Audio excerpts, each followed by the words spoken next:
Salut à tous et bienvenue sur notre chaîne YouTube, les rendez-vous africains. Bon, on va parler un peu de Joshua Ossi. Joshua Ossi, c'est un candidat à l'élection présidentielle camerounaise.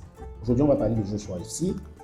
Dans une autre vidéo, un jour, on va parler de Maurice Kamto. Et dans une troisième vidéo, on va parler de Kabal Lidi. Et dans une quatrième, probablement, on va parler du chef de l'État, président Paul Biya. Ça fait 4 vidéos. Et l'exercice, c'est de voir quelle vidéo sera la plus partagée, la plus vue. Voilà, la plus vue. Donc, d'entrée de jeu, je vous donne juste le principe comme ça. Et je vais le faire, je vais donner aussi le principe à l'entrée de jeu de chaque vidéo. Donc, sans tarder, j'y vais. Joshua Ossi, pour moi, c'est un président, c'est le président du FDF. Il a des méthodes qui ne me plaisent pas, moi particulièrement, mais c'est le point de vue personnel.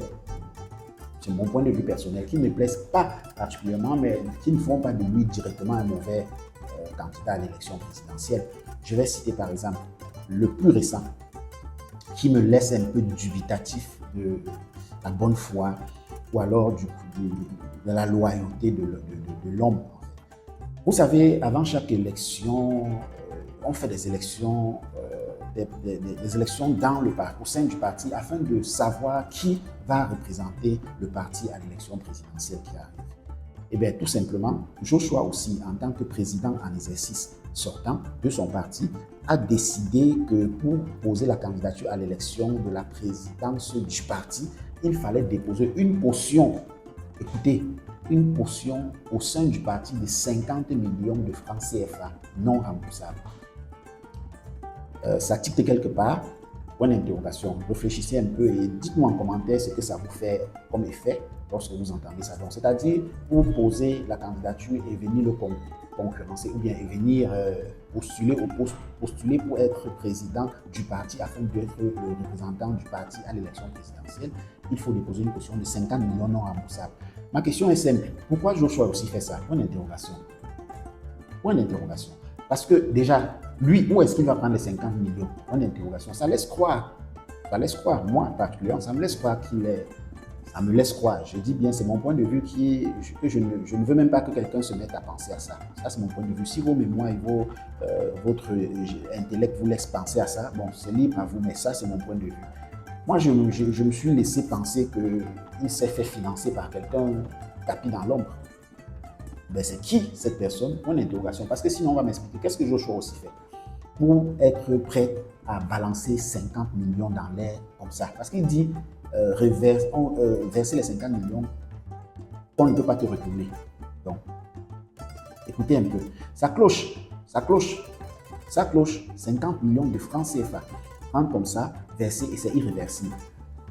Bon, ce qui fait d'ailleurs qu'il s'est retrouvé le seul candidat et il a été voté par acclamation. Applaudissez pour Joshua Ossi. Applaudissez, il a été élu par acclamation. Donc, on s'est juste levé là, standing ovation. Et puis, voilà, Joshua Ossi était le président du SDF par acclamation, par unanimité totale. Il n'y avait pas de rival. C'est tout simplement, pour moi, c'est tout simplement bizarre parce que dans un processus électoral, qu'il n'y ait pas de candidat, ça ne devrait même pas être, surtout quand c'est démocratique, qu'il n'y ait pas de candidat, ça devrait être plutôt dangereux. On ne devrait pas faire cette élection-là, on devrait exiger à ce qu'il y ait quelqu'un avant qu'on fasse l'élection, quitte à ce qu'on réduise la caution. Oui, quitte à ce qu'on réduise la caution pour laisser d'autres personnes entrer, parce que c'est un peu dictatorial, ça. Moi, je trouve ça comme ça. C'est un peu une forme de dictature.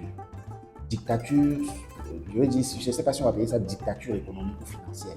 Parce qu'il sait que dans son parti, personne n'a le calibre de poser 50 millions sur la table. Et il sait que lui, il va se faire épauler par je ne sais qui. Tapis dans l'ombre. Voilà. À chacun d'élargir son cerveau et de voir qui ça peut être. Il prend la règle, il met la règle de 50 millions. Ça, c'est une dictature, je ne sais pas si on va appeler ça économique, ou alors si c'est une dictature financière. C'est une dictature, pour moi, personnellement. Maintenant, quittant ce point-là, Joshua Ossi, moi, c'est un opposant que je trouve très calme pour être un opposant du calibre du Cameroun. Opposant dans certains pays peut être calme. dans certains pays, mais déjà que je trouve qu'un opposant calme n'est pas un opposant. Un opposant ne doit pas être calme. L'opposant ne doit pas aussi être seulement en train de bavarder pour bavarder. Mais la façon dont l'opposant doit bouger, c'est une façon, c'est un peu comme vous devez montrer, attirer l'attention du peuple vers vous. Le peuple a le regard figé sur le dirigeant.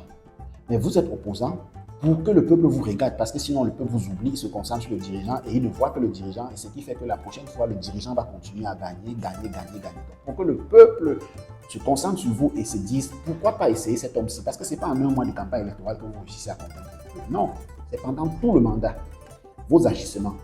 Donc, le peuple est censé vous voir en action. Or, Joshua aussi n'est jamais en action. Jamais. Jamais.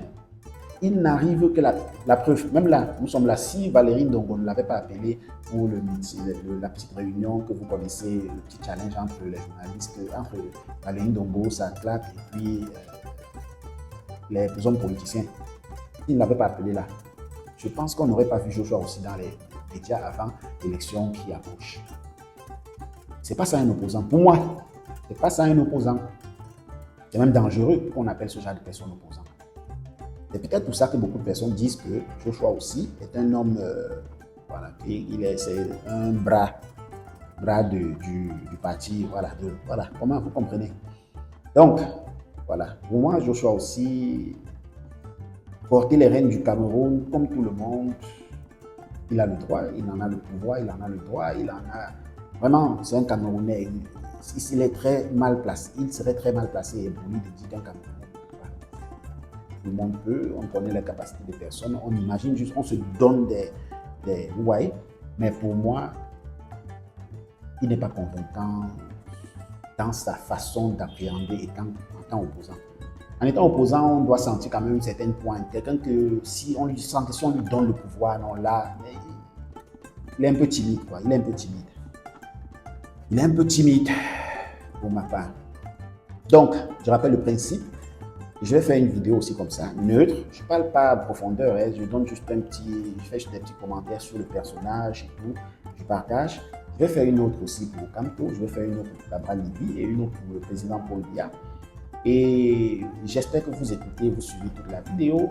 Partagez au maximum, likez si c'est une vidéo qui vous plaît, si le personnage vous plaît. Likez, partagez, jouez au jeu et à la fin du mois de mars, on va voir la vidéo qui aura plus de likes, partage et de vues. Donc, c'est tout pour Joshua aussi actuellement. Pour ne pas, c'est pas une décampagne, c'est pas une campagne non plus pour Joshua aussi, c'est pas une décampagne, c'est pas une décommunication. C'est juste un petit jeu sur les rendez-vous africains. Donc, on va arrêter là et on va se dire à bientôt.